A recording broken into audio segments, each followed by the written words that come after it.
Bapak Ibu yang dirahmati oleh Allah Subhanahu wa taala, saya akan bicara tentang sehat dulu walafiat. Sehat walafiat baru kita bicara mati. Sehat dulu terus mati. Setuju? Sehat dulu terus mati. Apa itu sehat?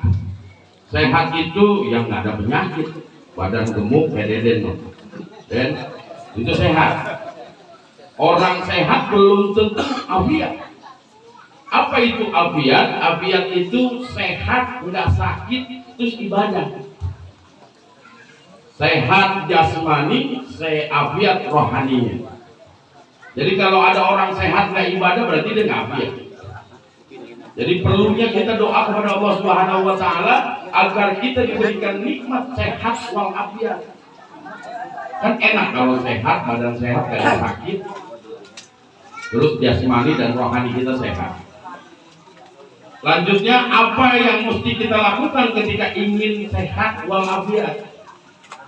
Maka saya sampaikan, kalau kita pengen sehat walafiat, maka hilangkan dulu rasa yang kurang enak di hati kita. Saya ingat pesan almarhum Sayyidul Walid Al-Habib Husain bin Ja'far Asghar. Biarin orang mau ngomong apa kek, yang penting kita jangan ngomongin orang. Biarin orang gedek sama kita, yang penting kita jangan gedek sama orang. Biarin orang benci sama kita, yang penting kita jangan benci sama orang. Maka sehat badan kita, sehat afiat jiwa kita. Jadi orang mau ngomong apa kek bodo amat. Ya, orang mau ngomong apa bodo amat, yang penting kita jangan usil sama orang. Kalau pengen sehat walafiat, karena kebanyakan penyakit kita yang paling gampang itu, kalau anak muda bilang kepo. Tahu kepo? Kepo itu mau tahu aja urusan orang. Ya, saya mah nggak peduli orang mau ngomong apa, kayak bodo amat. Yang penting kita kagak nyusahin orang, kita kagak minta sama orang, kita nggak nipu sama orang. Orang mau ngomong apa biarin aja. Kadang-kadang mau ngapain datang muncrat kayak gini. Korakan saya. Mamang saya kayak gini. Kalau muncrat tuh nggak enak. Jangan.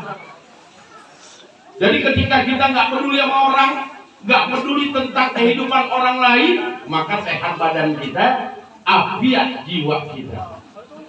Jadi orang mau ngomong apa biarin. Ya. Jadi karena prinsip ketika kita nggak peduli dengan urusan orang lain, maka orang lain menilainya begini, Bu, gue pulang nih, gue ngomong udah ngomong juga. Orang kalau kita senang, kita kaya, disirikin, Bu. Kalau kita miskin, kita susah, disurahin. Surat sama sirik nggak jauh itu. Itu penyakit hati tuh. Kita senang disirikin, kita kaya disirikin, kita susah, kita miskin disurahin. Gak kenyang banget saya disurahin orang, dikatain orang, biarin. Akhirnya keberkahan yang ada dalam diri saya rasain. Karena urusan ibadah ada urusan hati. Orang mau ngomong apa kayak bodo amat. Tahun 2013 saya dibayarin umroh kedua sama bini saya. Gratis yang dibayarin, duit nggak punya dibayarin. 2013 dibayarin umroh, 2023 tahun kemarin saya berangkat haji. Orang duitnya banyak belum tentu bisa berangkat haji. Ini saya nggak punya duit. Ini bininya almarhum Pak Warjan ada. Itu salah satu jamaah saya yang di RW kita tuh. Wajib apa namanya? Bininya Pak Warjan. Jadi siapa? Yang begitu dah. Ya, artinya badan kita sehat, badan kita afiat, tuh Allah kasih kemudahan. Urusannya urusan hati. Jangan merasa diri kita benar, ya. Jangan merasa diri kita paling. Udah biarin aja orang mau ngomong apa ke Bu. Orang mau fitnah kita apa ke Bu. Nanti semuanya bakalan balik, kata orang kampung. Hukum karma ada tuh, bukan hukum karma dalam Islam. Wa may ya'mal mithqala dzarratin khairan yara wa may ya'mal mithqala dzarratin syarran yara. Jadi kalau pakaian nggak muat buat kita, dikasih kita nggak muat. kita pulangin buat yang ngasih. Enak. Jadi kalau ada orang benci sama kita, orang kesal begitu, biarin jadi apa-apain. Entar juga mati dewe. Gak usah pakai dia apa-apain. Ya gitu deh. Orang gede ngomongin biarin aja, orang benci sama kita biarin aja. Entar juga mati dewe. Cuman masalahnya yang mati duluan kita dia. Ya kan? Insya Allah mudah-mudahan segala macam ibadah yang kita lakukan dapat ridho dari Allah Subhanahu wa Ta'ala. Amin. Ntar dulu apaan nih bagian besoknya? Gue lagi ceramah mudah-mudahan. Ya, ini saya jarang-jarang udah hampir setahun saya nggak ngomong di depan ibu-ibu. Kalau bapak-bapak udah kenyang, ibunya udah banyak. Ibu-ibu yang kadang-kadang penyakit hatinya paling gampang ngelihat tetangga rumahnya bocor, girang gitu.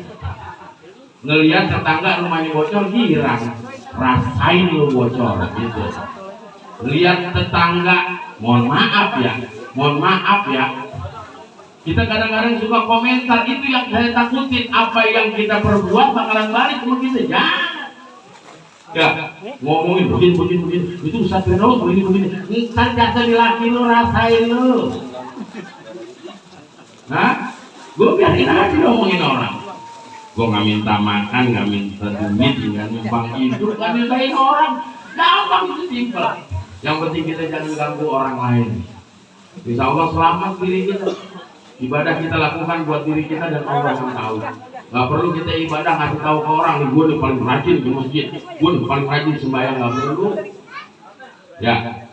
Tapi bagaimana kita bergaul dalam kehidupan kita, bahwa dunia ini nggak cuma dibelor nih, bahwa dunia ini nggak cuma RW 1 nih, bahwa dunia ini nggak cuma bambu apus nih. Dunia ini luas. Hari ini ketemu orang yang dengki, besok kita ketemu orang yang baik. Ya Bu, cukup bekal itu, bekal tentang hidup sehat walafiat. Ini bicara kematian. Jadi dalam Al-Quran Allah sudah mengingatkan kita wal asri, demi masa. Masa itu apa? Masa itu waktu. Ya. Jadi setiap orang ada masanya, setiap masa ada waktunya, ada orangnya. Jadi setiap orang ada waktunya, lu mau hidup, sekarang mau sehat, besok mati nggak ada yang tahu. Jadi setiap orang ada masanya, setiap masa ada orangnya. Ya, hari ini masanya siapa nih? Oh, hari ini waktunya si Anu yang mati, besok kita yang mati. Jadi jangan merasa diri kita paling benar. Kalau udah mati terbujur kaku, udah nggak ada yang bisa lagi nolongin kita. Ya, jadi kalau biasanya 7 hari, 40 hari orang meninggal dunia ada namanya fidyah. Dibayarin ya fidyah kalau mampu. Yang enak mah kita hidup, kalau kita mati nggak usah bayar fidyah. Fidyah puasa kita nggak bayar. Enak tuh, berarti ibadah kita lurus nih. Anak bini kita nggak usah direpotin utang pinjem beras buat ngasih fidyah. Takut-takut almarhum dan almarhumah selama hidupnya nggak ngerjain puasa, maka yang bolong-bolong dibayar fidyah. Enak melurus, nggak usah pakai bayar fidyah. Kalau puasa bagi lelaki nggak bisa dikerjain, ini hari sakit, masih ada bulan-bulan besok yang dibalas. Jadi kalau misalnya kudu bayar fidyah, berarti sorga buat orang kaya doang. Sedangkan kita orang miskin nggak bisa bayar fidyah. Kecil harapan kita. Terus saya sampaikan lagi bahwa kematian itu akan datang. Jadi jangan merasa diri kita paling sehat. Diri kita udah masih muda, gua mah yang tua masih banyak. Yang tua dulu yang sakit-sakitan pada mati, gua masih muda belakangan, gak bisa. Kadang-kadang badan kita sehat, hidup kita masih muda, ketika Allah mengambil nyawa kita nggak bisa. Pasti mati. Pertanyaannya, kalau kita hidup berumah tangga, ibu, jawab yang kencang ibu. Ini jadi doa nih. Kalau boleh milih, yang mati duluan laki kita atau kita? Ketawa. Den, lu rumahnya. Kalau boleh milih, kehidupan kita suami istri, siapa yang mati duluan, kita atau laki kita? Bareng-bareng. Kalau boleh milih, kalau koyen dan laki saya mati, laki udah mati. Kalau boleh milih, yang mati duluan laki kita atau kita? Ya nggak bisa. Mau barang. Kalau boleh milih, Sekarang saya tanya Pak lakinya nih, mudah-mudahan lakinya ada di sini. Bang, kalau boleh milih yang mati duluan kita apa pilih kita? Ini. Jangan semangat aku pahit mati di sebelah nggak boleh mati.